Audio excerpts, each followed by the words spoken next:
안녕하세요. 영준이의 태국 뉴스룸을 시작하겠습니다.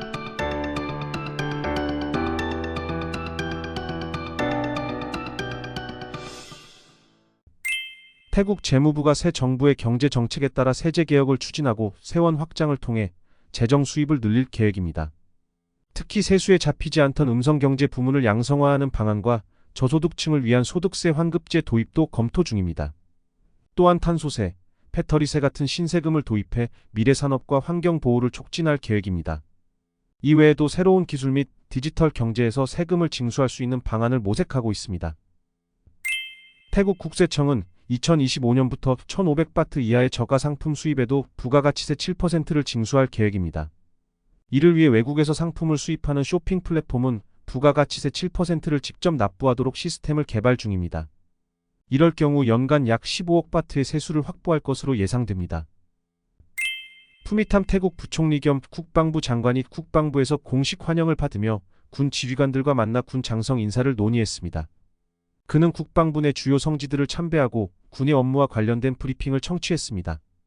이 회의는 군대 인사 이동을 포함한 주요 군사 정책을 다루기 위한 사전 준비 작업으로 이번 달 안에 장성 인사가 발표될 예정입니다.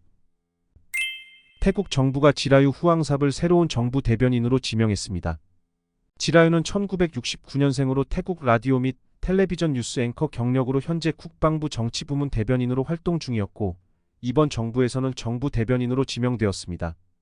또한 정부 대변인 팀의 다른 역할들도 논의 중이며 일부 기존 인사들의 교체 가능성이 있습니다.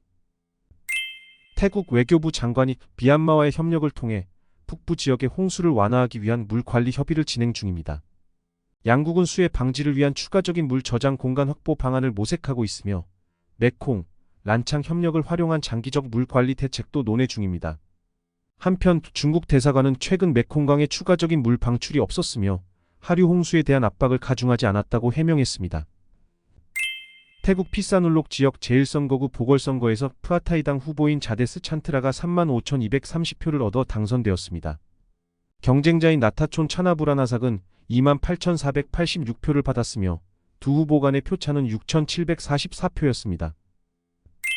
태국 정부가 1만 바트 디지털월렛 지원 프로그램의 등록 결과 발표를 무기한 연기했습니다. 원래 발표는 9월 20일 예정이었으나 관련 기관과의 데이터 확인 작업이 지연되면서 일정이 미뤄졌습니다.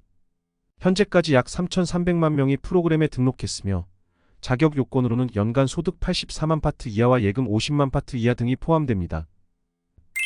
태국 재무부와 교통부가 5천억 바트 규모의 인프라 펀드를 설립해 민간이 운영 중인 전철 노선 7개의 운영권을 정부가 다시 인수하는 방안을 논의 중입니다. 이를 통해 전철 요금을 전 구간 20바트로 통일하고 펀드를 통해 투자자에게 수익을 돌려줄 계획입니다. 또한 교통혼잡세 도입을 검토 중이며 이를 통해 대중교통 이용을 촉진하려 하고 있습니다. 태국 PTT가 브루나이와 에콰천 연가스 장기 구매 계약을 체결했습니다. 계약 기간은 2025년부터 2029년까지로 이를 통해 PTT는 에너지 안보를 강화하고 아세안 지역 내 협력을 증진할 계획입니다. 현대자동차가 태국에서 현대 KP 오토 클롱루앙 쇼룸을 공식 개장했습니다. 이 쇼룸은 현대의 글로벌 표준을 반영해 설계되었으며 최신 차량 전시와 완벽한 고객 서비스를 제공하는 공간입니다. 또한 전기차 아이오닉을 포함한 다양한 차량을 판매하며 차량 유지 보수와 부품 서비스도 지원합니다. 현대는 이를 통해 태국 시장에서 입지를 더욱 강화할 계획입니다. 태국 투자청이 중국 자동차 제조업체 8곳의 의견을 수렴하고 EV 3.0 및 3.5 프로그램의 조건을 조정하기 위한 논의를 준비하고 있습니다. 이 회사들은 태국 내 자동차 시장이 경기 침체와 가계부채 문제로 인해 위축되었고 중국산 EV 수출이 지연 및 제재를 받아 시장이 둔화되었다고 언급하며 정부와의 조건 조정 필요성을 제기했습니다.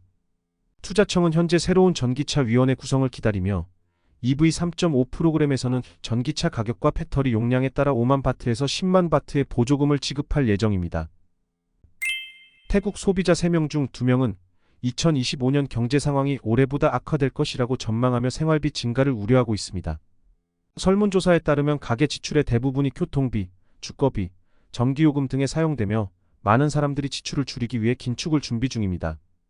또한 GDP 성장률은 2.6%로 낮을 것으로 예상되며 농업 소득 감소와 수출 경쟁력 하락도 우려되고 있습니다. 태국 북부 지역의 홍수로 인해 전자제품 브랜드들이 수재민 고객을 위한 특별 지원을 시작했습니다. 도시바, LG, 삼성, 샤프, 히타치 등 주요 브랜드는 무료 수리 서비스와 부품 비용 할인, 신제품 교환 프로그램을 제공하고 있습니다. 이 지원은 홍수 피해 지역에 한해 제공되며 고객들이 피해를 입은 전자제품을 무상으로 수리받을 수 있도록 돕고 있습니다. 태국 북부의 홍수 피해를 틈타 외국인들이 절도 사건을 일으킨 것에 대해 태국 이민국이 경계를 강화하고 있습니다.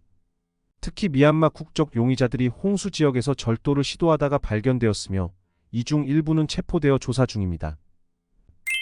방콕시가 홍수 피해 주민들을 돕기 위해 9월 16일부터 구호 물품 기부를 받습니다.